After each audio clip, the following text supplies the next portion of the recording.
தமிழகத்தின் பல்வேறு இடங்களிலும் கனமழை பெய்து வருகிறது. வங்கக்கடலில் உருவான ஆழ்ந்த காற்றழுத்த தாழ்வு பகுதி இலங்கைக்கும் தமிழகத்திற்கும் இடையே நகர்ந்து வரும் நிலையில் நாகையில் கனமழை பெய்து வருகிறது. நாகூர், வேளாங்கண்ணி, கீழ்வேளூர், கீழையூர் உள்ளிட்ட பகுதிகளில் மீண்டும் 3 முறையாக வடகிழக்கு பருவமழை பெய்து வருவதால் நிலத்தடி நீர்மட்டம் உயர்ந்துள்ளது. கடைமடை பகுதியில் கனமழை காரணமாக சம்பா பயிர்கள் செழிப்பாக காட்சியளிக்கின்றன. மயிலாடுதுறை மாவட்டத்தில் அதிகபட்சமாக தரங்கம்பாடியில் 12 மில்லிமீட்டர் மழை பதிவாகியுள்ளது.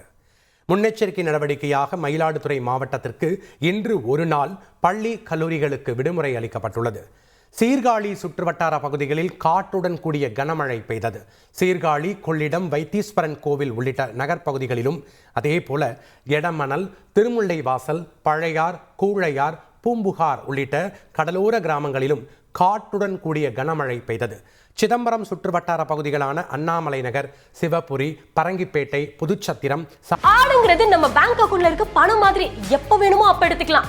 இங்க ஒருத்தர் பீட்டல் ஆடு வளர்த்து மாசம் 10 லட்சம் சம்பாதிக்கிறார். ஃப்ரீடம் ஆப்பை டவுன்லோட் பண்ணி கத்துக்கோங்க. சாமியார்பேட்டை, முட்லூர், அண்ணங்கோவில் உள்ளிட்ட பல்வேறு பகுதிகளில் கனமழை கொட்டி தீர்த்தது.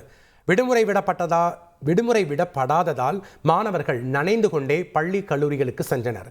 தொழிலாளர்களும் வெகுவாக பாதிக்கப்பட்டனர்.